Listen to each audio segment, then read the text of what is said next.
বাংলাদেশের বাইরে পৃথিবীর বিভিন্ন প্রান্তে যেখান থেকে চ্যানেলে দেখছেন আপনাদের সকলকে সাদর আমন্ত্রণ তৃতীয় মাত্রা দেখবার জন্য। প্রিয় দর্শক, সাম্প্রতিক নানা বিষয় নিয়ে আলোচনার জন্য আমার সঙ্গে স্টুডিওতে রয়েছেন আমার বাবা সাথেন বাংলাদেশ জাতীয়তাবাদী দল বিএনপি দলীয় সাবেক সংসদ সদস্য শাহনুরুল কবির শাহীন, এবং আমার ডানে রয়েছেন বাংলাদেশের কমিউনিস্ট পার্টি সিপিবির সম্পাদক ডক্টর সাজিদুল হক রুবেল। স্বাগত আপনাদের দুজনকে তৃতীয় মাত্রায়। সাজিদুল হক রুবেল, আপনাকে বিশেষভাবে স্বাগত। প্রথমে এসেছেন তৃতীয় মাত্রায় সেই জন্য। আপনাদের দুজনের কাছে আমি যে প্রশ্নটা শুরুতে রাখতে চাই সেটা হচ্ছে যে আজকে যেখানে বাংলাদেশ দাঁড়িয়ে এবং যে বিতর্ক আমরা রাজনৈতিক অঙ্গনে দেখতে পাই, সেই বিতর্কের সূত্র ধরে কতটা সংস্কার, কী ধরনের নির্বাচন আসলে আপনারা চান, কতটা সংস্কার চান, কী ধরনের নির্বাচন চান, এবং এই সংস্কার এবং নির্বাচনের মধ্যে সম্পর্কটা কী?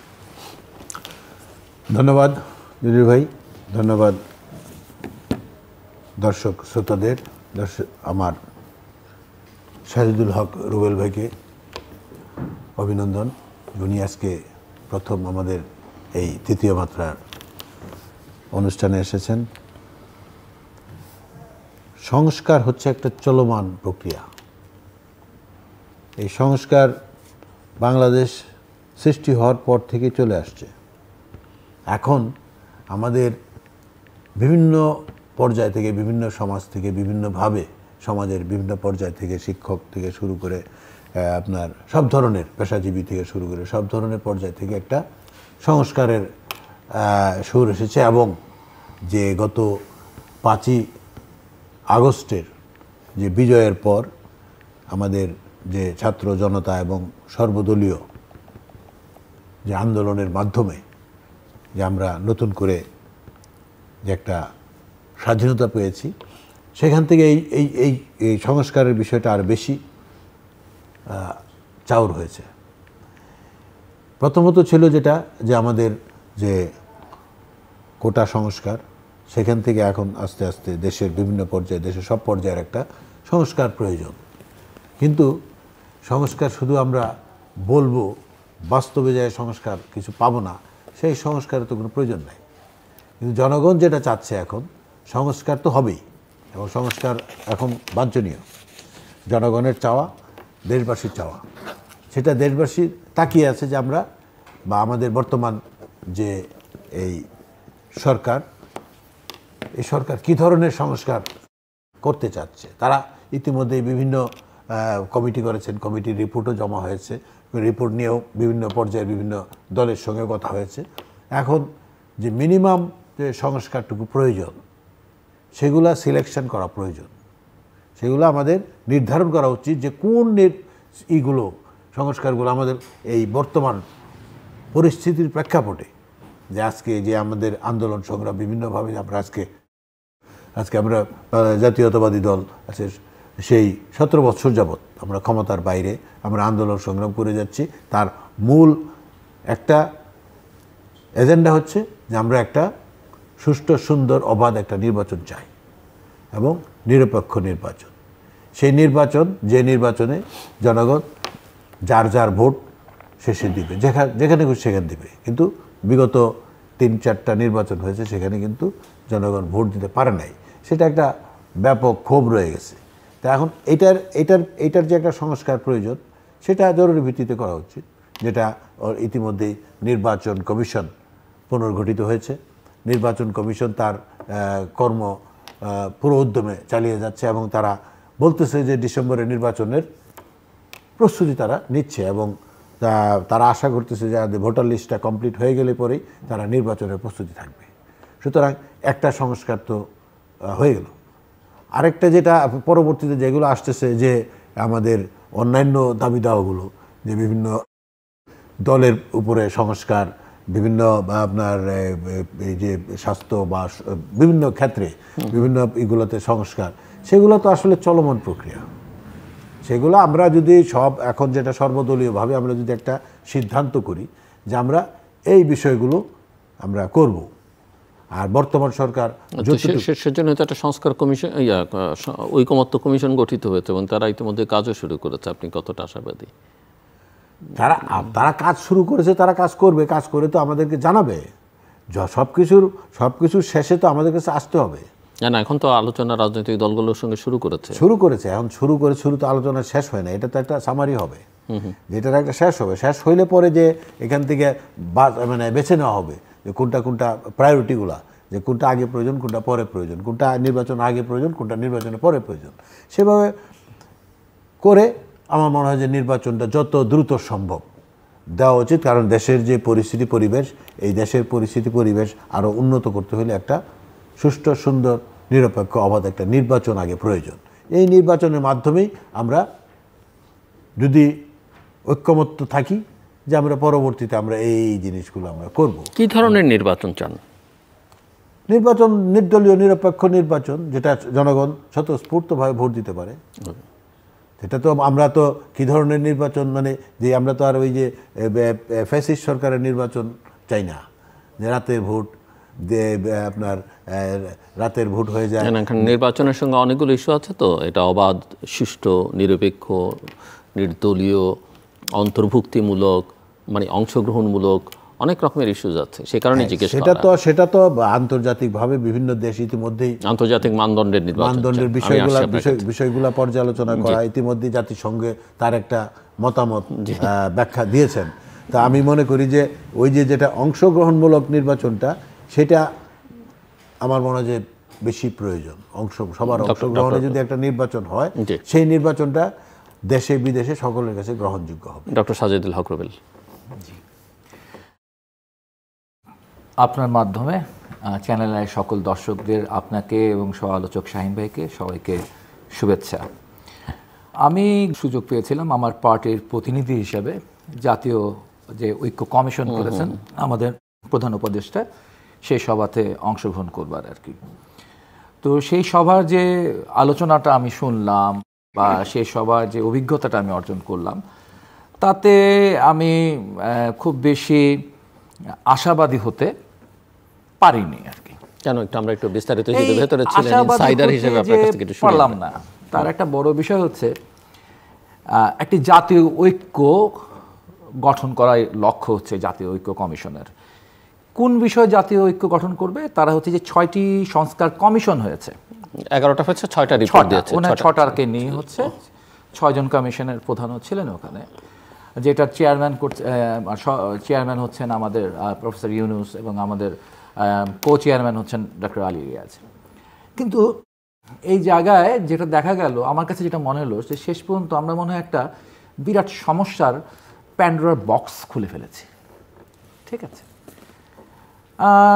দেখুন আর কি, আমি খুব করে বলছি না, আমি উদাহরণ হিসেবে বলছি আর কি, খুব স্পেসিফিক বলা আমার পক্ষে উচিত না। তারপর আমি বলি, ধরুন যে আলোচনার শুরুতেই ধরুন একটি পলিটিক্যাল ইসলামিক অর্গানাইজেশন তারা বলে বসলো যে জাতীয় যে ঐক্যমত হবে তার ভিত্তি কী? তার ভিত্তি হতে হবে ইসলাম। বা বলে বসলো এই যে বহুত্ববাদের কথা বলা হচ্ছে, এই দেশে একাত্মবাদ থাকবে, বহুত্ববাদের এখানে সুযোগ নাই। বলে বসছে কেউ হয়তো যে আল্লাহর উপর পূর্ণ আস্থা, এটা বাতিল হয়েছে। এরকম অনেকগুলো বিষয় রয়েছে। তো এই বিষয়গুলো যে ধরেন হচ্ছে সংবিধান সংস্কার কমিশনের যে মূল প্রস্তাবনা, যে জায়গাটা বহুত্ববাদের যে জায়গাটা, সাম্যের যে জায়গাটা, তার সাথে অনেক বেশি কন্ট্রাডিক্টরি। সেখানে যখন হচ্ছে গিয়ে বাম ঘরানার যে রাজনৈতিক দলগুলো রয়েছে, বামপন্থী রাজনৈতিক দল রয়েছে বা আমাদের কমিউনিস্ট পার্টি রয়েছে, আমাদের আলোচনাগুলোর জায়গা তো হচ্ছে একেবারেই প্রায় 180 ডিগ্রি উল্টো। তাহলে এই যে টোটালি বিপরীত যে স্রোত, এই বিপরীত স্রোতকে মিলানোর যে হচ্ছে উচ্চাভিলাষ, এটা খুব কঠিন হলেও হতে পারে। হয়তো বিষয়গুলো চাপা ছিল, বিষয়গুলো মানে আপনি হঠাৎ করে মুখোমুখি করে দেওয়ায় এটি হচ্ছে একটা আরও জটিল, আরও সংঘাতময় পরিস্থিতির দিকে যেতে পারে আর কি। যদি আমাদের সভাটি খুবই শান্তিপূর্ণ সৌহার্দ্যপূর্ণ ছিল বটে, কিন্তু সেখানে কতগুলো বিষয়ের জায়গাটা আছে। তারপরেও আমার শাহিন ভাই যেটা বলেছেন সেটা খুব গুরুত্বপূর্ণ বিষয়। আসলে এই সংস্কারের কথাটা আসলো কেন? আমরা যেই আগস্ট অভ্যুত্থান বা যে কোনো একটা অভ্যুত্থান বলেন, সেটা 90-এর গণ অভ্যুত্থানের পর বলি, সেই সময় আমরা কিশোর উত্তীর্ণ তরুণ আর কি, আমাদের খুব স্বপ্নের জায়গা হচ্ছে যে এবার বাংলাদেশটা বদল হয়ে যাবে। হ্যাঁ, এবার স্বৈরাচারের সাথকে আমরা তাড়িয়েছি, এবার বাংলাদেশ বদল হয়ে যাবে। এবং আমরা তখন দেখেছিলাম 28টি টাস্ক ফোর্সও গঠিত হয়েছিল, এবং ছিল হচ্ছে 3 জোটের রূপরেখা। আবার আমরা যারা ছাত্র ছিলাম, যারা ছাত্র আন্দোলন, সেখানেও ছাত্রদের মুখ্য ভূমিকা, সেখানে ছাত্র সমাজের 10 দফা ছিল। এটি খুব ডিটেইল ছিল, খুবই গুরুত্বপূর্ণ ছিল, মানে শুধু ছাত্র সমস্যা ভিত্তিক ছিল না সেই 10 দফা, মানে ভবিষ্যতের বাংলাদেশ, একটা গণতান্ত্রিক বাংলাদেশ কেমন হবে সেটার একটা স্বপ্ন ছিল সেই ছাত্র সমাজের 10 দফা। কিন্তু দুঃখের কথা 91 নির্বাচন হলো, সেই নির্বাচনের পর থেকেই আমরা দেখলাম যে 90 আন্দোলনের যে আমাদের অর্জন সব বিসর্জন হয়ে যাচ্ছে, হয়েই গেছে আর কি। হতে হতে নানা ঘটনা পরিক্রমার মধ্য দিয়ে আমরা আবার 2024-এ আগস্টে আরেকটি গণ অভ্যুত্থান আছি, এবং স্বাভাবিকভাবেই তরুণরা, যাদের অনেকেরই জন্ম 90-এর গণ অভ্যুত্থানের পরে, ঠিক আছে, আজকে যারা নেতৃত্বে আছে তাদের হচ্ছে মানে স্বপ্নের জায়গাটা, আত্মবিশ্বাসের জায়গাটা অনেক বেশি, ঠিক আছে। সেই বিশ্বাসের জায়গা থেকে তারাও হচ্ছে দেশটাকে পাল্টে ফেলে একটা স্বপ্নের গণতান্ত্রিক বাংলাদেশ বিনির্মাণ করবেন। এই স্বপ্নের জায়গাটা এই বিনির্মাণ করতে গেলে সংস্কারের প্রয়োজন, কিন্তু এই সংস্কারটি আসলে কে করবে এবং কে মেনে নেবে, এটা হলো খুব গুরুত্বপূর্ণ বিষয়। এবং সেই গুরুত্বপূর্ণ বিষয়টা এই কারণে যে আমাদের আন্দোলনকারী ছাত্র সমাজ সংস্কারের গুরুত্বটা বুঝছে, ছাত্ররা বুঝতে পারছে, কিন্তু আমাদের জনগণ, বিশাল আমজনতা, ঠিক আছে, কৃষক, শ্রমিক, মেহনতি মানুষ, যারা হচ্ছে বাংলাদেশের হচ্ছে 90%, এরা কি আসলে সংস্কারটা উপলব্ধি করতে পারছে কিনা, বা তারা সংস্কারটা চাচ্ছে কিনা? তারা তো সংস্কারটা বোঝে না। তারা 3টি জিনিস বোঝে। একটি জিনিস বোঝে, ভাই এত মানুষ আমরা মারা গেল, আমার ছেলে মারা গেল, এত লোক মারা গেল, তো গরিব মানুষ মারা গেল, ছাত্ররা মারা গেল, তারপরে হচ্ছে কোনো তো পরিবর্তন নেই। তাদের দৃষ্টিতে তারা যখন বাজারে যাচ্ছে, প্রতিদিন দেখছে তাদের নিত্য প্রয়োজনীয় জিনিসের দাম বাড়ছে। কৃষক দেখছে তার যে সার দরকার, তার যে বীজ দরকার, এগুলোর দাম বাড়ছে। শ্রমিক দেখছে সে তার বেতন পাচ্ছে না। এই যে তার পেটের ক্ষুধা, এটা সে বুঝতে পারে, সে সংস্কার বুঝে না, পেটের ক্ষুধা বুঝে। আমজনতা আরেকটা বুঝে যে রাত্রেবেলা ঘুমাতে সে ভয় পায়। ল অর্ডার সিচুয়েশন টোটালি ডিস্টোর্টেড হয়ে গেছে। হ্যাঁ, এখানে কারণ থাকতে পারে যে স্বৈরাচারী শেখ হাসিনা হচ্ছে পুলিশকে একটা গণশত্রুতে রূপান্তরিত করেছে এবং তাকে দিয়ে এই আন্দোলনকে দমন করবার চেষ্টা করেছে, এবং সেই চেষ্টার কারণে হচ্ছে গিয়ে পুলিশের নৈতিক জায়গা দুর্বল হয়ে গেছে। এবং শুধু নৈতিক জায়গা দুর্বল না, তার আত্মবিশ্বাস, সাহস এবং তার জীবন নিয়েও হচ্ছে গিয়ে সে সংশয়ের মধ্যে থাকে, ফলে তাকে দেওয়া হচ্ছে না। কিন্তু এটার রিয়াকশানে দেখা যাচ্ছে বা অ্যাডভার্স ইফেক্টে দেখা যাচ্ছে যে চুরি, ছিনতাই, ডাকাতি, রাহাজানি ইত্যাদি বেড়ে গেছে। এটা নিয়েও মানুষ বেশি অরিট, সাধারণ মানুষ এটা নিয়ে বেশি। আমজনতা, বাংলাদেশ মানে হচ্ছে আমরা যারা সুশীল, আমরা যারা রাজনীতি করি, আমরা যারা রাজনীতি করি না, আমরা যারা হচ্ছে সংবাদ মাধ্যমে আছি, আমরা যারা বুদ্ধিজীবী, তারাই বাংলাদেশ না। তারা বাংলাদেশের হচ্ছে একটু শীর্ষে একটা জায়গায় আমরা অবস্থান করছি আর কি। কিন্তু গোটা বাংলাদেশ বলতে যেটা বোঝাচ্ছে, সেই বাংলাদেশ, আমজনতার বাংলাদেশ কিন্তু এটা বোঝে না। তবে আমজনতার বাংলাদেশ একটা জিনিস চায়, সেটা হচ্ছে দীর্ঘদিন আমরা ভোট দিতে পারি নাই। ভোটের নামে আমরা ঠকেছি। কখনো আমরা একতরফা নির্বাচন দেখেছি, কখনো আমরা রাতের বেলা নির্বাচন দেখেছি, কখনো আমরা আমিডামি নির্বাচন দেখেছি। জনগণ এটা বোঝে এবং জনগণ চায় যে একটি নিরপেক্ষ নির্বাচন হবে। এবং আমরা কমিউনিস্ট পার্টি, এমনকি বিএনপিরও দাবি ছিল, প্রত্যেকের রাজনৈতিক দলের দাবি ছিল নির্দলীয়, নিরপেক্ষ একটি তত্ত্বাবধায়ক বা তদারকি সরকারের অধীনে নির্বাচন।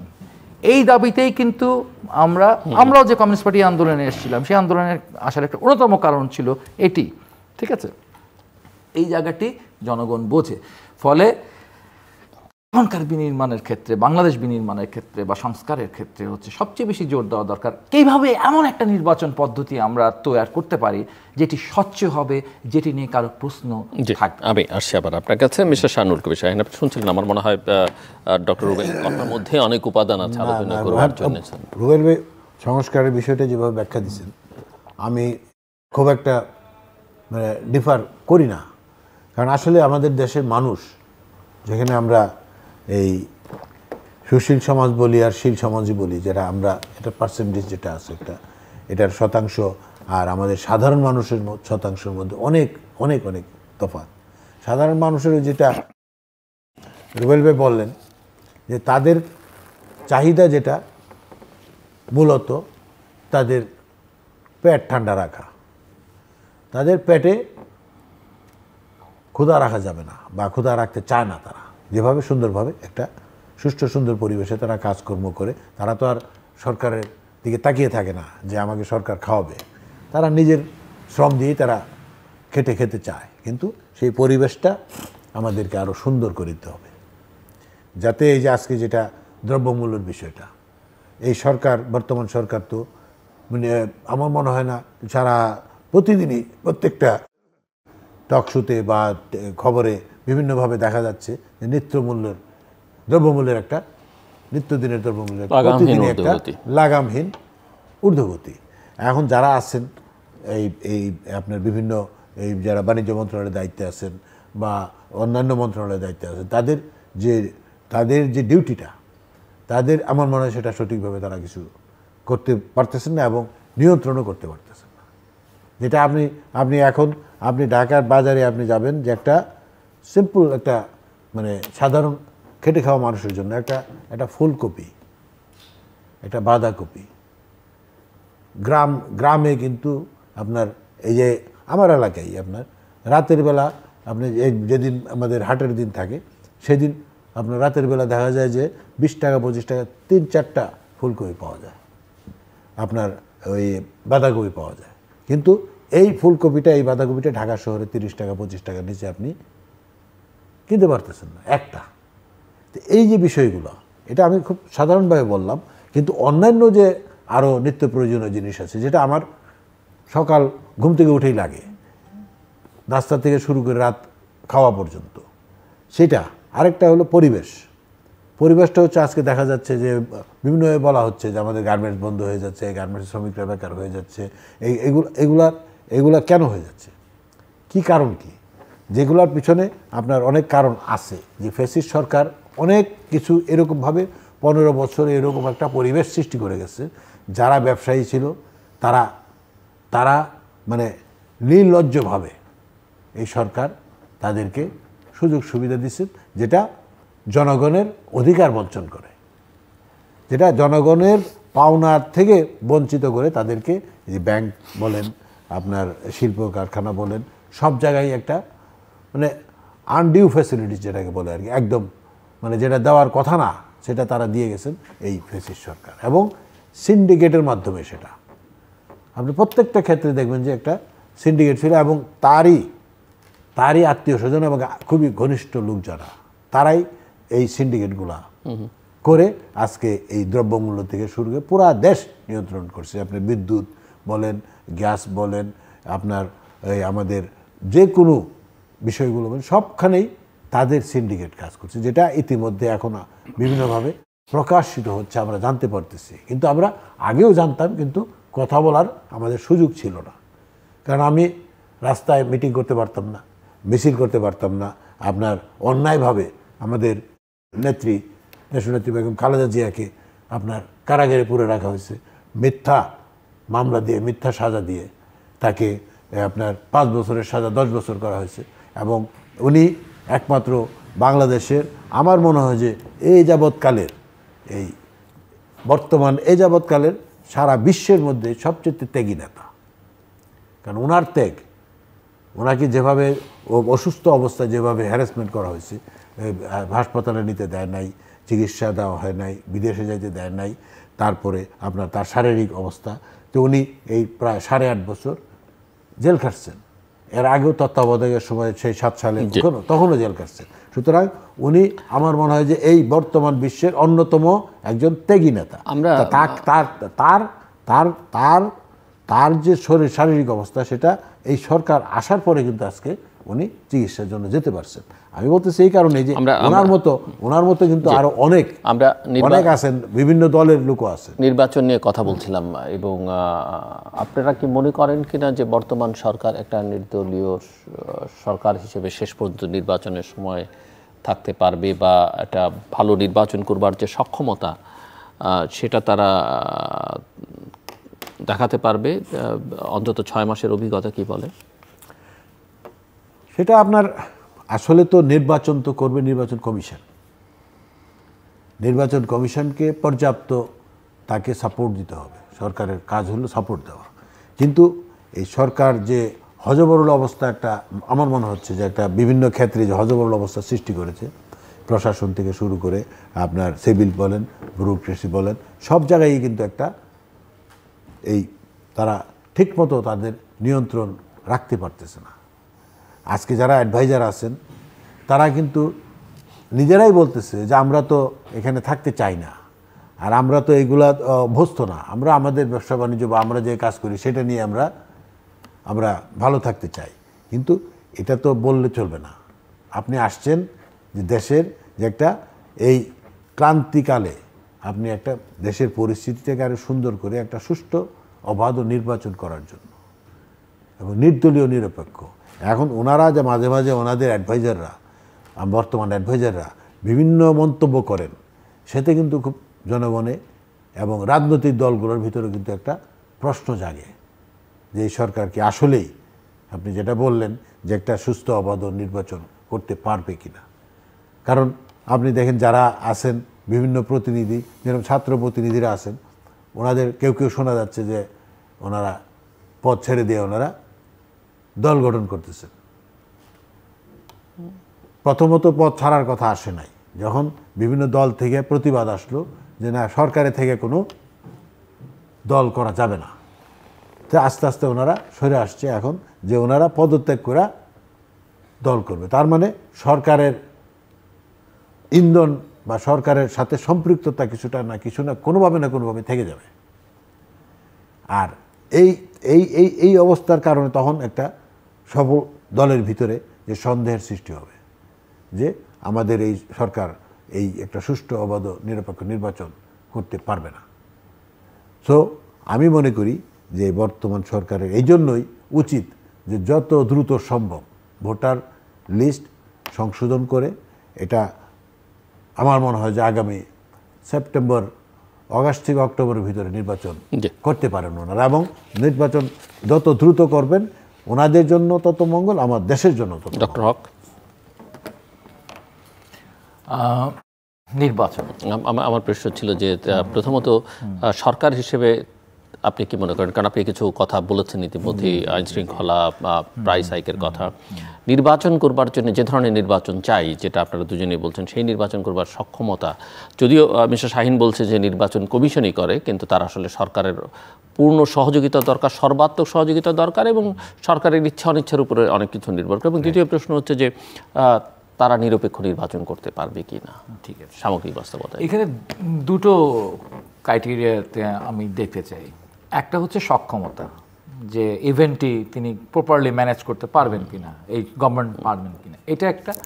আরেকটা হচ্ছে যে জনগণ যেটা চায়, যে একটা নিউট্রাল গভর্নমেন্ট, যে কোনো ইন্টারফেয়ার করবে না, এবং যে এখানে একটা ফেয়ার ইলেকশন হবে, এটা জনগণ চায়।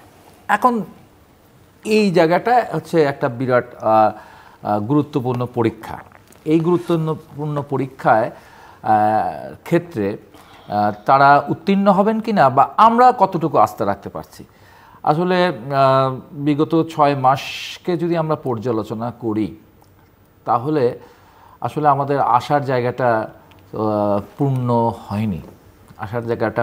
হয়নি। আমাদের প্রত্যেকটি বিষয়, একটা ধরেন হচ্ছে যে স্বৈরাচারের যে বিচারের ব্যাপার ছিল, যে হত্যাকাণ্ডের বিচার থেকে শুরু করে প্রত্যেকটা জায়গায় হচ্ছে অনেক বেশি স্লো গো করছে, অনেক বেশি আস্তে আস্তে আগানো, ধীরে ধীরে আগানোর চেষ্টা করছে, এবং এত বেশি ধীরে ধীরে আগানোর চেষ্টা করছে যাতে জনগণের মধ্যে অস্থিরতা বাড়ছে, এবং একই সাথে রাজনৈতিক দলগুলোর ভিতরে আরও বেশি অস্থিরতা বেড়ে যাচ্ছে।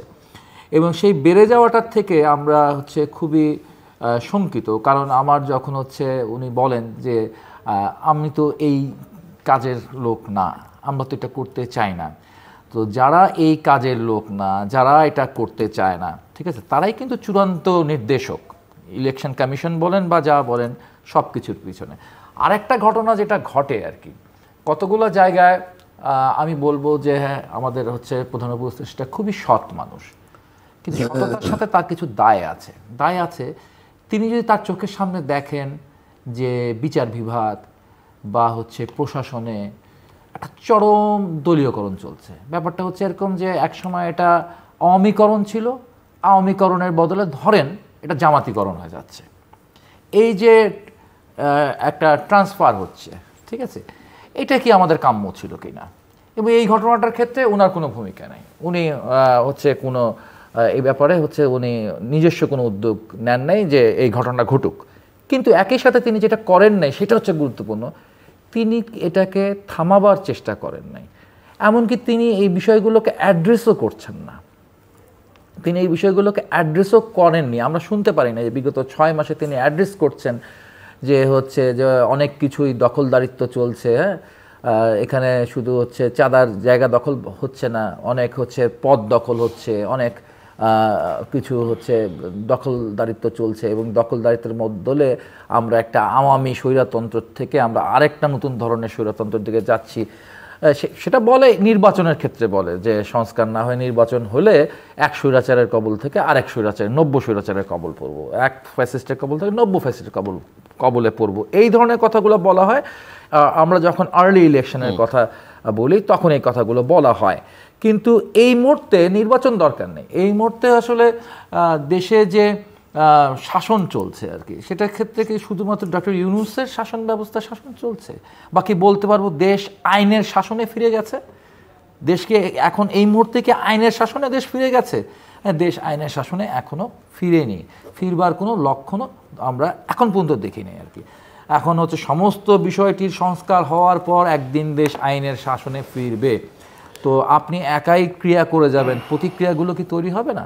একদিকে তো পতিত স্বৈরাচার রয়েছে, তার হচ্ছে নানা ধরনের ষড়যন্ত্র আছে, এবং আরও একটি বড় বিষয় হচ্ছে এখানে যারা হচ্ছে এই আন্দোলনের বিভিন্ন অংশগ্রহণকারী যে অংশগুলো রয়েছে তাদেরও নানা রকম ব্যাপার আছে। আর একটা ব্যাপার হচ্ছে যে এই সরকারের একদম প্রথম দিকেই, আগস্টের প্রথম দিকেই হচ্ছে কিছু সেমিনার অনুষ্ঠিত হলো, এবং সেই সেমিনারগুলোতে আমরা দেখলাম যে সরকারের অংশ তারা হচ্ছে গিয়ে যেভাবে করে পলিটিক্স অ্যাসার্ট করা শুরু করলো, সেই পলিটিক্সটা আসলে বাংলাদেশের মানুষের কাছে নতুন। সেটা শব্দগুলো হচ্ছে খুব ইনোভেটিভ হতে পারে, আমি আপনি মুগ্ধ হতে পারি, হ্যাঁ, ইনক্লুসিভ শব্দটা আমরা শুনতে পারি, আমরা এরকম আরও অনেক শব্দ শুনতে পারি, এবং তাদের মাঝে মাঝে বক্তৃতা, তাদের মাঝে মাঝে ফেসবুক স্ট্যাটাস, যেটা আসলে বাংলাদেশের মানুষের যে রাজনৈতিক চেতনা আছে, চিন্তা ব্যাপার স্যাপারগুলো আছে, সেগুলোর সাথে যায় না, ঠিক আছে? হয় অনেক বেশি অগ্রসর, নাহলে একটু অনেক বেশি পেছানো আর কি চিন্তাগুলো, মানুষের পালসের সাথে এটা যায় না। এমন কিছু জিনিস আমার মনে হচ্ছে যে মিডিয়ার মাধ্যমে তারা হচ্ছে গিয়ে প্রচার করার একটা সুযোগ পেয়ে গেল, একটা নতুন রাজনীতি তৈরি করার সুযোগ পেয়ে গেল, নতুন রাজনৈতিক বন্দোবস্তের নামে নতুন রাজনীতি করার বিষয়টা শুরু হয়ে গেল। এবং শুরু হয়ে যাওয়ার পর এখন দেখি নতুন রাজনৈতিক দল, এবং সেই নতুন রাজনৈতিক দল করার ক্ষেত্রে খোদ প্রধান উপদেষ্টায় হচ্ছে তাদেরকে উৎসাহ দিচ্ছেন। এখন এই 3 জন উপদেষ্টা হয়তো পদত্যাগ করবেন, কেউ করবেন না, ছাত্র উপদেষ্টা যারা আছেন, বা নাহিদ হয়তো পদত্যাগ করবেন, দায়িত্ব নেবেন সংগঠনের। কিন্তু এইখানে একটা পুরো বিষয় যে এই নতুন রাজনৈতিক দলটি সবচেয়ে বেশি হচ্ছে মানুষের মধ্যে বিভ্রান্তি তৈরি করছে। কীভাবে বিভ্রান্তি তৈরি করছে? কারণ এখানে একটা কথা মনে রাখবেন, এরা যে 3 জন কেউ উপদেষ্টা মণ্ডলীতে নাও থাকে, আমাদের ইউনূস সাহেব তো নিজেই বলেছেন যে আমার এমপ্লয়ার হচ্ছে ওরা, তিনি তাদের এমপ্লয়ি মনে করেন, হ্যাঁ, ওরা হচ্ছে ছাত্ররা হচ্ছে এমপ্লয়ার। ফলে যারা নতুন রাজনৈতিক দল করছে তাদের মানে তারা হচ্ছে ইউনূস সাহেবের এমপ্লয়ার। তো ব্যাপারটা যদি এরকম হয় তাহলে আমি কিভাবে আশ্বস্ত হব যে এখানে হচ্ছে একটি সুষ্ঠু নিরপেক্ষ নির্বাচন হবে? আর দ্বিতীয় একটি খুব গুরুত্বপূর্ণ পয়েন্ট, যে নির্বাচনের ক্ষেত্রে আমলাতন্ত্র একটি মানে সুষ্ঠু নির্বাচনের ক্ষেত্রে অবাধ নির্বাচনের ক্ষেত্রে আমলাতন্ত্র একটি বড় ধরনের বাধা। এই আমলাতন্ত্র কিন্তু আমরা দলীয়করণ মুক্ত করতে পারি নাই, হয়তো এক দল থেকে আরেক দল মুক্ত করেছে, এবং এই জায়গাতে ফ্যাসিস্টের আওয়ামী স্বৈরাচারীর লোকজনও বহাল তবিয়তে রয়েছে। আর কিছু কিছু জায়গায় পরিবর্তন আসছে, সেটা হচ্ছে খুব ইতিবাচক পরিবর্তন না, সেখানেও দেখা যাচ্ছে জামাতের লোকজন আছে। সব কিছু মিলিয়ে একটা সুষ্ঠু নিরপেক্ষ নির্বাচন করা হচ্ছে গিয়ে হয়তো একার পক্ষে সম্ভব না, কিন্তু আমি বলি আর কোনো অল্টারনেটিভ তো আমাদের সামনে এই মুহূর্তে নাই, ঠিক আছে? তাদেরকে রিঅর্গানাইজ হতে হবে, এবং পলিটিক্যাল পার্টিগুলোকেও হচ্ছে এই ক্ষেত্রে, আমাদেরকেও এই ক্ষেত্রে হচ্ছে গিয়ে সহযোগিতার হাত বাড়াতে হবে। কারণ এত রক্তক্ষয়ের পরে হচ্ছে তারপরেও আমরা দেশে একটা ন্যূনতম গণতন্ত্র পাবো না, আমার ভোট আমি দিব, যাকে খুশি তাকে দিব, এরকম একটা উৎসব মুখর একটা নির্বাচন আমি পাবো না, এটা আমরা ভাবতে পারি না। তবে এক্ষেত্রে বলছি নানাভাবে নির্বাচনকে ডিলে করার চেষ্টা করা হচ্ছে। স্থানীয় নির্বাচনের একটা বিষয় এখানে নিয়ে আসা হয়েছে, বলা হয়েছে যে এই অন্তর্বর্তীকালীন সরকারের অধীনে স্থানীয় নির্বাচন করবে, আগে জাতীয় নির্বাচনের আগে, জাতীয় নির্বাচনের আগে স্থানীয় নির্বাচন করবে। আমার মতে এটা প্রচণ্ড রকমের, আমাদের মতে এটা প্রচণ্ড রকমের একটা ঝুঁকিপূর্ণ বিষয়। কারণ আপনি জানেন, আপনি স্বীকার করছেন দেশের ল অ্যান্ড অর্ডার সিচুয়েশন হচ্ছে গিয়ে খুব মানে নাজুক অবস্থায় আছে। ল এনফোর্সিং এজেন্সি যেটা পুলিশ সহ যারা আছে তারা একেবারে ভঙ্গুর অবস্থায় আছে। সেইখানে যে বিভিন্ন ইউনিয়নে বাংলাদেশে এতগুলো ইউনিয়নে যে নির্বাচনগুলো হবে এবং সব জায়গায় কিন্তু ব্যাপারগুলো আছে, ওখানে স্থানিক নানান ইস্যু আছে, নানান জটিলতা আছে, খুবই জটিল জায়গা আছে। ফলে এক রক্তাক্ত এবং রক্তক্ষয়ী পরিস্থিতির মধ্যে হয়তো আমাদের বাংলাদেশ পড়বে এবং সেটার ইম্প্যাক্টটা পড়বে হচ্ছে অন্তর্বর্তীকালীন সরকারের প্রতি যে অনাস্থার জায়গা সেটাকে আরও বেশি বাড়ায় নেবে। তারপরে যে জাতীয় নির্বাচন হবে সেটার পরিস্থিতি কী হবে। ফলে এই যে বড় ধরনের গ্যাম্বলিংয়ের জায়গা হচ্ছে স্থানীয় নির্বাচন করার সিদ্ধান্ত বা এই প্রস্তাবনার দিকে কোনোভাবেই উচিত না হচ্ছে আমাদের এই অন্তর্বর্তীকালীন সরকারের যাওয়া। সো মিস্টার শাহীন, আপনি শুনছিলেন এবং আপনি বলবেন। আরেকটা প্রসঙ্গ এই আলোচনার মধ্যে আছে যে আওয়ামী লীগ কী করবে, তাকে নিয়ে কী করা হবে? আওয়ামী লীগকে ব্যান করা হবে? আওয়ামী লীগকে কি নির্বাচন করতে দেওয়া হবে না? বা যারা অপরাধী তাদের বিচার শেষ না করে নির্বাচন করা যাবে না? এই আলোচনাটাও আছে। তো এই প্রসঙ্গটা নিয়ে আপনার ভাবনা কি? এটা তো আমাদের একটা মহল থেকে সুস্পষ্টভাবে প্রতিদিনই একরকম বলা হচ্ছে যে এদের বিচার না করা পর্যন্ত কোনো নির্বাচন হবে না, সংস্কার সব শেষ না করা পর্যন্ত নির্বাচন হবে না। এখন ওই যে আমার রুবেল ভাই যেটা বললেন যে এরা যেরকমভাবে চিন্তা করতেছে বা যেরকমভাবে ভাবতেছে দেশ এভাবে গড়ে ফেলাবেন, এটা তো অত সহজ বলে আমরা মনে করি না।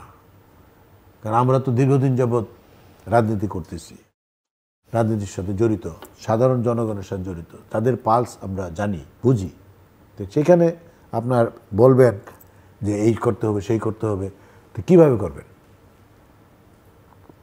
এই যে আপনি কমিশন গঠন করছেন, কমিশনের থেকেও তো এখন এটাও তো ওই যে যেটা বললেন রুবেল ভাই, এটা তো মানুষ বোঝে না, বুঝতে চায়ও না, আর বোঝানোর জন্য আমরা কোনো চেষ্টাও করি না।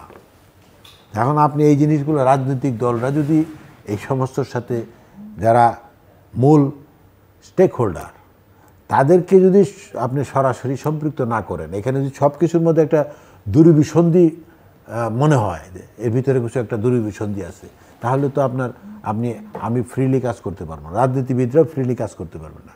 আপনার এই যে যেটা বললেন যে একটা স্থানীয় সরকার নির্বাচন যে একটা ইউনিয়নে চেয়ারম্যান সহ আরও 12 জন নির্বাচিত হয় মেম্বার, মহিলা মেম্বার সহ, তো এটা তো এত চারটিখানি ব্যাপার না। আপনি প্রশাসন যে আমাদের আইন শৃঙ্খলা বাহিনীর যে অবস্থা, সেখানে এটা মানে একটা ব্যাপক এখানে একটা আসলেই একটা কিছু চিন্তা, দুরভিসন্ধি চিন্তা আছে, যেটা দিয়ে হয়তোবা দেখা যাচ্ছে যে যারা এখন মাঠে ময়দানে বা যারা বর্তমান দেশে যারা জনপ্রিয়তা আছে, যাদের পসিবিলিটি আছে, সেখানে একটা ফাটল সৃষ্টি করা, ভাঙার সৃষ্টি করা। এখানে যেটা বললেন যাতে কিন্তু মনে হচ্ছে যে একটা প্রক্রিয়াগত কিছু একটা হচ্ছে, ভিতর কিছু একটা প্রক্রিয়া চলতেছে, যে প্রক্রিয়াতে হয়তোবা দেখা যাবে যে আওয়ামী লীগ তো নিষিদ্ধ, তারা বলতেছেন সরকার করবেন, কিন্তু কতটুকু পারবেন না সেটা তো হলো। আবার মাঝে মাঝে বলেন যে জনগণের সিদ্ধান্ত, প্রেস সচিব সাহেব মাঝে মাঝে এরকম কথাও বলেন। আবার রাজনৈতিক দলগুলো সিদ্ধান্ত নেবে সেটাও বলেন। আবার বলেন যে তাদেরকে নির্বাচনে আসতে দেওয়া যাবে না। তা ঠিক আছে, একটা পার্টিকুলার বলেন যে না আমরা এই বিষয়গুলা, এই আওয়ামী লীগকে আমরা এই জন্যে আমরা এই করতে চাই, ব্যান্ড করতে চাই, তো বলেন, সেটা জনগণ বুঝুক, আমরাও জানি, রাজনীতিবিদরা সবাই শুনুক। খালি বললে তো হবে না যে আমি ব্যান্ড করে দেবো, বা এই দলের কিছু মানে একটা পার্সেন্টেজ আছে বা যাদেরকে আমরা মনে করি যে তারা এই ধরনের যে ফ্যাসিস্ট যারা জড়িত ছিল, যারা এই খুনের সাথে জড়িত ছিল, তাদেরকে চিহ্নিত করা, তাদের বিরুদ্ধে একটা ব্যবস্থা নিয়ে দলের বিরুদ্ধে একটা সিদ্ধান্ত নেওয়া উচিত। এবং এটা কিন্তু আন্তর্জাতিকভাবে কিন্তু এটা সহজভাবে নিচ্ছে না, তারা কিন্তু ইনক্লুসিভ চাচ্ছে, তারা কিন্তু ইনক্লুসিভ চাচ্ছে, যে একটা ইনক্লুসিভ নির্বাচন। সেখানে ইনক্লুসিভ বলতে তো আপনি আওয়ামী লীগের বাদ দিয়ে বলতেছে না, তারা তো বলতেছে না যে বিএনপির একা করতে দাও বা সিপিবির একা করতে দাও। সেখানে ইনক্লুসিভ বলতে তো সবাইকে বোঝাচ্ছে।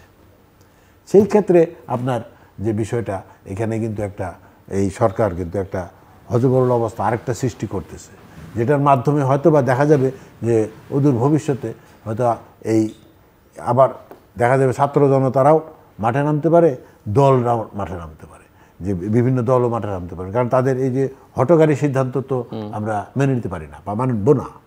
কারণ আমরা 17 বছর এই রোডে ঘাটে আন্দোলন করতেছি, হামলা মামলা খেয়ে জেল খাটে বিভিন্ন কারণে, এটা আমরা আমরা আমরা কিন্তু পুর খাওয়া লোক। সুতরাং আমরা কিন্তু এটা সহজভাবে নিতে পারি না। এই যে বিভিন্ন ওই যে যেটা বললেন যে ইসলামিক দল বা জামাতে ইসলাম বা ছাত্র, তারা যেটা ভাবতেছেন যে আমরা এইভাবে করে যে অন্য যারা জনপ্রিয় দল আছে তাদেরকে যেভাবে খুশি ড্যামেজ করে আমরা আমরা আমাদের অবস্থানে যাব, এটা কিন্তু এত সহজ না। এদেশের মানুষ কিন্তু কখনো ভুল করে না, কখনো ভুল করে না। যে এই দেশের মানুষ সবসময় সিদ্ধান্ত যেটা নেয় সঠিক সিদ্ধান্ত নেয়।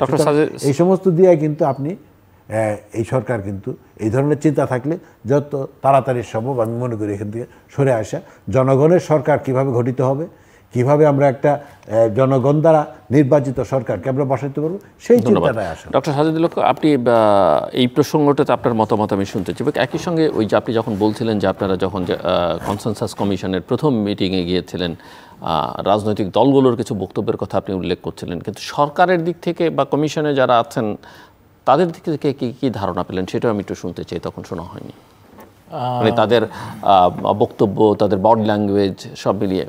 সেটা তো মনে হয় আমাদের বক্তব্যগুলো আপনারা হয়তো শুনেননি, কিন্তু শুনেছেন। আমি বলছি যে আপনি যে সেই জন্য আমি বডি ল্যাঙ্গুয়েজের কথা বলছি।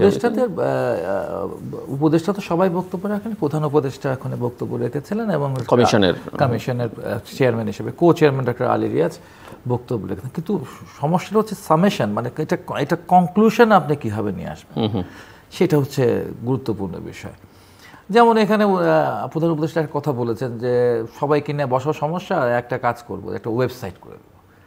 তো সেই ওয়েবসাইটে হচ্ছে 100টি সিদ্ধান্তের ক্ষেত্রে কে 98টি সিদ্ধান্তের পক্ষে আছে, কেউ হয়তো দেখা যাবে 100টির মধ্যে 98টির বিরুদ্ধে 2টির পক্ষে আছে। এটা জাতি দেখবে, জাতি বিবেচনা করবে।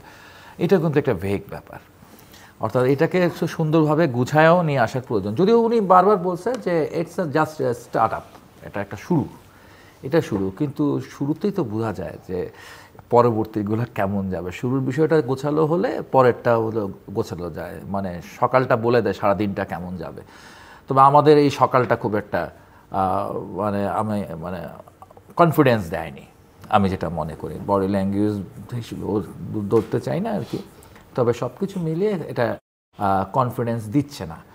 এখানে হচ্ছে আরও একটা মানে জটিল যে বিষয়ের জায়গাটা হচ্ছে যে সমস্ত রাজনৈতিক দলগুলো তারা কিন্তু একটা জায়গায় স্টিক হওয়ার চেষ্টা করে। 2-3টি রাজনৈতিক দল ছাড়া, জামাত এক্ষেত্রে এটা দ্বিমতে ছিল, বাকি সবাই মোটামুটি হচ্ছে যে এই ডিসেম্বরের মধ্যেই জাতীয় নির্বাচনটা করতে হবে।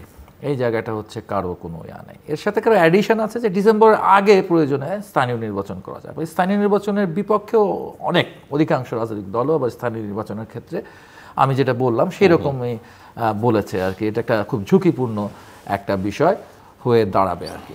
কিন্তু আমার কাছে যেটা মনে হচ্ছে যে আমাদের রাজনৈতিক নেতাদের কিছু বৈশিষ্ট্য আছে, বিশেষ করে যারা ক্ষমতায় থাকেন তাদের বৈশিষ্ট্য হচ্ছে তারা কখনো তাদের ব্যর্থতা বা আত্মসমালোচনাকে জনগণের কাছে করেন না। হ্যাঁ, মানে এটা মানে একটা বিরাট ব্যাপার যে কখনো আমি ব্যর্থ এটা বলা যাবে না, এবং নিজের কোনো আত্মসমালোচনা জনগণের কাছে করা যাবে না। এই যে প্রবণতা, আমরা মনে হয় এখনও এই প্রবণতা থেকে বের হই নাই। এই অন্তর্বর্তীকালীন সরকারও হয়তো বের হয় নাই মনে হয়।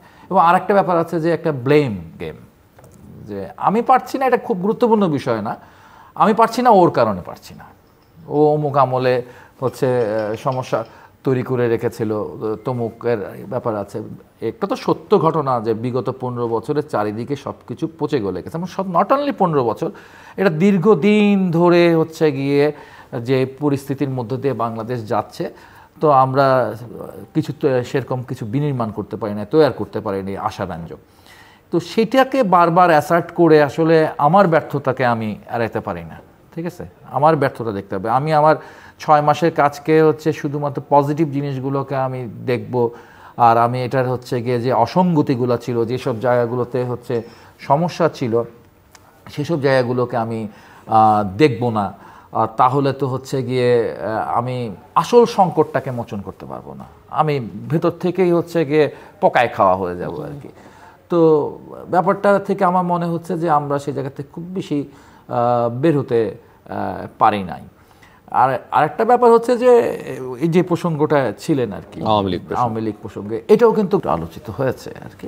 ববি হাজ্জাজ কেউ না কেউ বলেছেন আর কি, ছাত্ররাও বলেছেন যে হচ্ছে মানে আওয়ামী লীগকে নিষিদ্ধ করে তারপর নির্বাচন করে দেওয়ার বিষয়। এই ক্ষেত্রে একটা যে বিষয়টা আমাদের মাথায় রাখতে হবে, আমি একটু শ্রীলঙ্কায় দেখতে চাই। সেখানে রাজা পাকসে তাকে উৎখাত করলো জনগণ, ঠিক আছে? ঠিক তার প্রাসাদ ভবনও জনগণ এইভাবে করে ঢুকে গিয়েছিল, সেখানেও তারা আনন্দ করেছিল, উৎসব করেছিল। এবং সেই শ্রীলঙ্কায় নির্বাচন হয়েছে, বছর 2 পরেই নির্বাচন হয়েছে। আমরা ঠিক জানি না সেখানে কতটুকু সংস্কার সফল হয়েছে, তবে সেখানে একটি গুরুত্বপূর্ণ দেখার বিষয় হচ্ছে যে সেখানে কিন্তু রাজাপাকসের পার্টিও নির্বাচনে অংশগ্রহণ করেছে, এবং সেখানে অংশগ্রহণ করে তার আগে নির্বাচনে তারা যে ব্যাপক বিপুল ভোট পেয়েছিল, এবং সেই নির্বাচন কিন্তু প্রশ্নবিদ্ধ ছিল না বাংলাদেশের নির্বাচনের মতো। জনগণ কিন্তু তাদেরকে প্রত্যাখ্যান করেছে।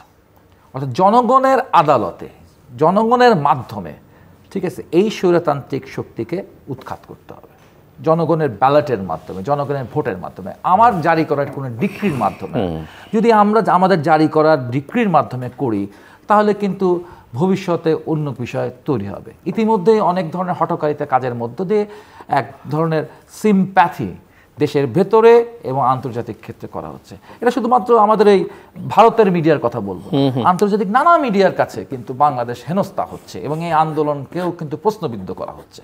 ফলে আমরা সেই মানে আমার শত্রুর হাতে আর কত আমরা রসদ তুলে দেবো আর কি। এই ধরনের বক্তব্যগুলো দেওয়ার মধ্য দিয়ে শত্রুর কাছে রসদ তৈরি হবে। এটা নিয়ে মিনিমাইজ করতে গিয়ে আবার আমাদের অনেক অনেক বৈঠক করতে হবে, এবং সব কিছুর মধ্যে দিতে হবে অনেকটা দীর্ঘ সময় কেটে যাবে। এই সময়ের মধ্যে যদি একটি নতুন রাজনৈতিক দল তৈরি হয়, সেই নতুন রাজনৈতিক দল শুরুতেই কিন্তু সেই নতুন দল যে কিংস পার্টি নামে তার বিরুদ্ধে যে একটা কথা বলছেই আমরা, সেটা কিন্তু স্ট্যাবলিশড হয়ে যাবে। জনগণ চিনে নেবে যে এটা রাজার পার্টি, এটা কিংস পার্টি, এটা আমার পার্টি না, ঠিক আছে? ফলে হিতে সব কিছু মিলে বিপরীত হবে আর কি। আমি বলতে চাই শেষ পর্যন্ত যেটা ঘুরে ফিরে আমি একই কথা, আমার দুজনের একই কথা, যে আমরা যদি এই বর্তমান সরকার যদি এই ধরনের কিছু ওই যে কিংস পার্টির মতো পার্টি দিয়ে দেশ চালানোর চিন্তা ভাবনা করেন, বা অন্যান্য যারা আছেন মানে মূল স্টেক পার্টি, যারা মূল যাদের কাছে আসল ভোট ব্যাংক, তাদেরকে যদি মাইনাস বা তাদেরকে কোনো হেয় করার চিন্তা ভাবনা করেন, তাহলে সেই ক্ষেত্রে দেশের বা জনগণের এটা সেটা মেনে নেবে না। এক। দ্বিতীয়ত হচ্ছে যে আপনি ভোটের মাধ্যমে যেটা রুবেল ভাই বললেন, যে যাকেই এই যে যেটা শ্রীলঙ্কার উদাহরণ দিলেন, শ্রীলঙ্কাতেও তারা তাদের এই ধরনের অভিযোগই ছিল এবং এই ধরনের ঘটনাই ঘটছে। তো আপনার অন্যান্য দেশেও যেগুলোতে এরকম রেগুলেশন হয়েছে, আপনার ইরাকে বলেন, সিরিয়াতে এখনও হয় না নির্বাচন, বা অন্যান্য এই সমস্ত দেশে, মিশরে, তারা তো নির্বাচন করতেছে, কিন্তু নির্বাচন করে যেটা জনগণের ম্যান্ডেটের মাধ্যমে সব, ওনারাও কিন্তু আবার মাঝে মাঝে বলতেছেন যে জনগণই ডিসাইড করবে। তা এখন ওনাদের কথার ভিতরে বিভিন্ন ওই যে তারতম্য থাকাতে কিন্তু আজকে জনমনে সন্দেহ সৃষ্টি হচ্ছে, দলের ভিতরে সন্দেহ সৃষ্টি হচ্ছে। আজকে হঠাৎ করে আপনি এক এক সময় এক একটা এজেন্ডা ছেড়ে দিচ্ছেন, যে কি স্থানীয় নির্বাচন আগে হইতে হবে দিয়ে একটা, এটা কি মানে বিভিন্ন দলের পালস টেস্ট করেন নাকি না এটা একটা মাপকাঠি করেন, নাকি আপনারা এইরকম একটা চিন্তাভাবনা করেন? এইগুলো করে কিন্তু একটা বিভ্রান্তি সৃষ্টি করে আজকে দেশ পরিচালনার ক্ষেত্রে আপনাদের দায়িত্ব দেওয়া হয়েছে, আপনারা দেশ পরিচালনা করেন যেভাবে একটা সুষ্ঠু, অবাধ, নিরপেক্ষ, নির্দলীয় নির্বাচন হতে পারে, জনগণ স্বতঃস্ফূর্তভাবে তার ভোট দিতে পারে। ভোট দিলে সেখানে জনগণই ঠিক করবে কে সরকার হবে, কে বিরোধী দল হবে, কে রাজনীতি করতে পারবে, কে রাজনীতি করতে পারবে না, কার কি অবস্থান জনগণ ঠিক করে দেবে। সুতরাং আমাদের যে জনগণের উপর সব শেষ পর্যন্ত তাদের কাছে আমাদের যেতে হবে। এখন যদি এই ধরনের দুর্বিসন্ধি সৃষ্টি করে আমরা মনে করি যে না আমরা এইভাবে কিছুদিন 2 বছর পার করবো বা আরও বেশি দিন কিছু পার করব, এভাবে পার করে যদি আমরা মনে করি যে ওই যে কিংস পার্টিকে আইনে দেব, এটা চিন্তা ভাবনা করলে আমার মনে হয় যে দেশের জন্য একটা বড় ধরনের একটা ঝুঁকি দ্বারা নিয়ে আসবেন এবং দেশে একটা বড় ধরনের একটা আপনার মানে এই ঝুঁকিপূর্ণ দেশ হয়ে যাবে এবং আমাদের রাজনীতির, আমাদের গণতন্ত্র আরও পিছিয়ে যাবে। যেটা গণতন্ত্রের জন্য আন্দোলন করতেছি, ভোটের জন্য আন্দোলন করছি, সেটা জরুরি ভিত্তিতে আমাদের বর্তমান সরকার দেওয়া উচিত। দিলে আমরা একটা পরবর্তীতে নির্বাচিত সরকার আসবে, তারা সিদ্ধান্ত করে করবেন। তবে হ্যাঁ, আমি এটুকু বলতে চাই যে এই যে আপনি যেটা করতেছেন সর্বদলীয়ভাবে মিটিংগুলো, সর্বদলীয়গুলো যে সিদ্ধান্তগুলো এই সংস্কারের ব্যাপারে, এটা একটা যেটা আগে আমরা ওই 90-এর গণ অভ্যর্থনের পরে যে আমরা একটা যে 3 দলের রূপরেখা অনুযায়ী যে ছাত্রদের দফা, 3 দলের দফা, ওই দফা বাস্তবায়নের ক্ষেত্রে কিছু হলো না।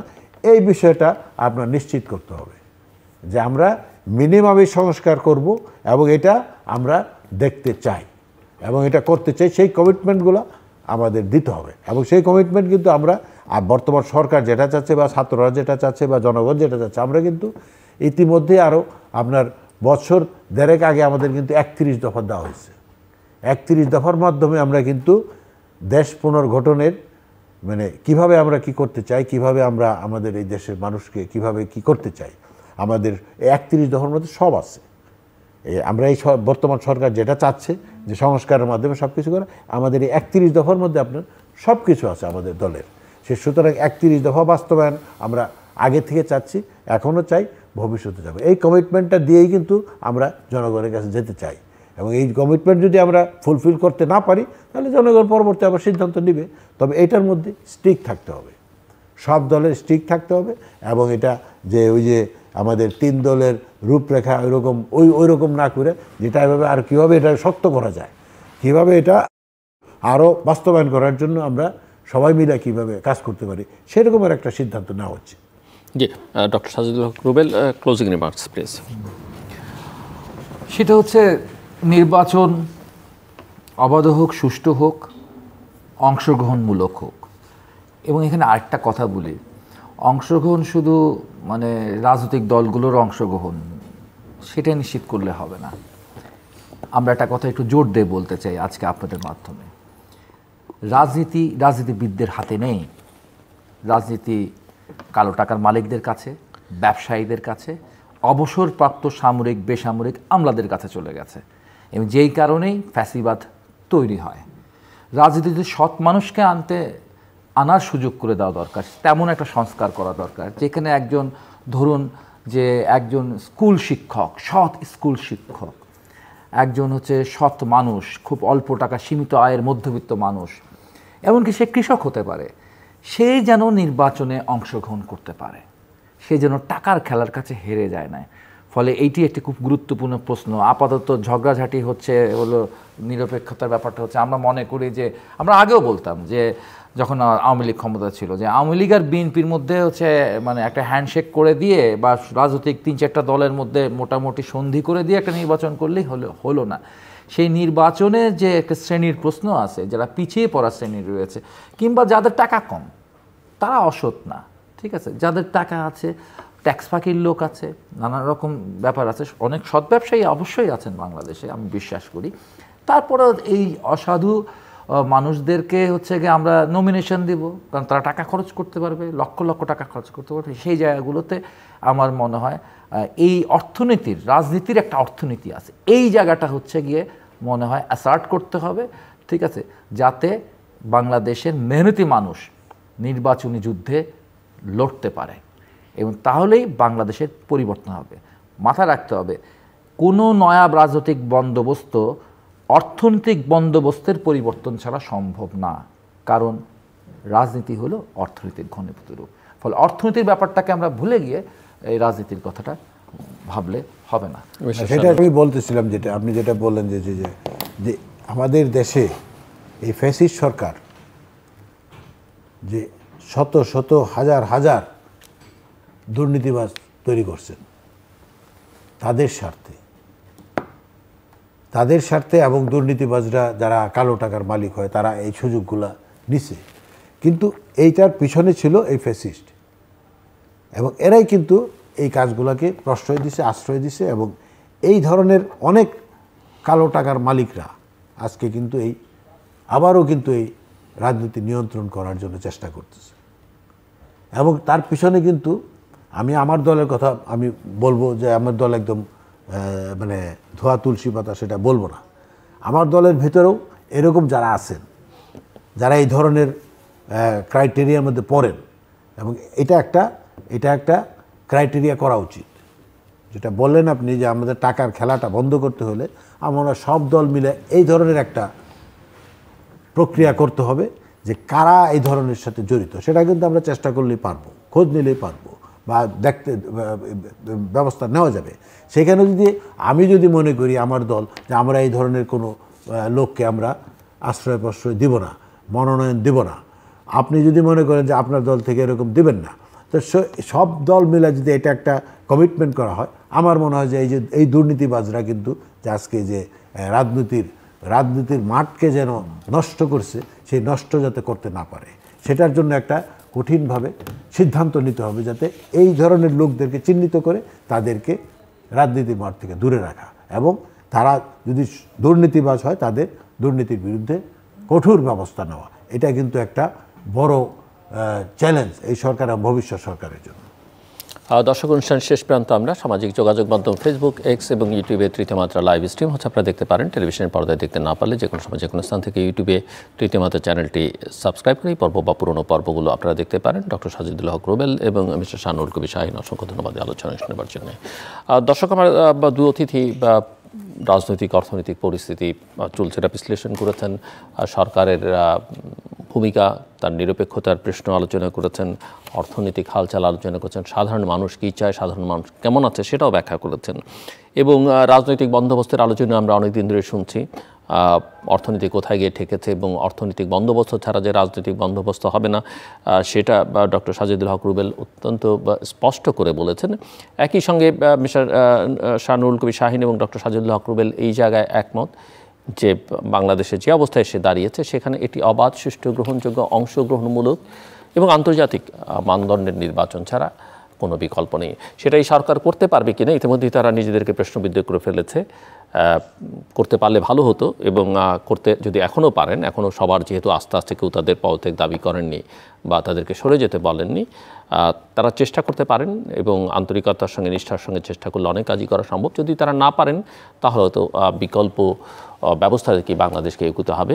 কেউ কেউ আদালতের দিকে তাকিয়ে আছেন, আদালতের চূড়ান্ত সিদ্ধান্তের দিকে, এবং রাজনৈতিক ঐকমত্যের আলোচনা যখন হচ্ছে তখন সেই ঐকমত্য বাংলাদেশে হয়তো তৈরি হয়ে যেতে পারে, অন্তত ওই বিষয়ে। কাজে আমরা আশা করব যে প্রফেসর ইউনূসের একটা আন্তর্জাতিক সম্মান আছে, দেশের মানুষ তাকে ভালোবাসে, তার নেতৃত্বে যে সরকার, সেই সরকার সফল হোক। কেউই বলছেন না, কোনো রাজনৈতিক দলই চাইছে না যে তারা ব্যর্থ হোক, কারণ সবাই এটাকে নিজেদের সরকার বলে। যদিও সরকারে যারা আছেন তারা কতটা অন্যদের নিজেদের মনে করেন সেটা নিয়ে সংশয় বা প্রশ্ন তুলবার যথেষ্ট সুযোগ রয়েছে। আমাদের সঙ্গে থাকবার জন্য অসংখ্য ধন্যবাদ। আপনাদের সবার জন্য শুভকামনা।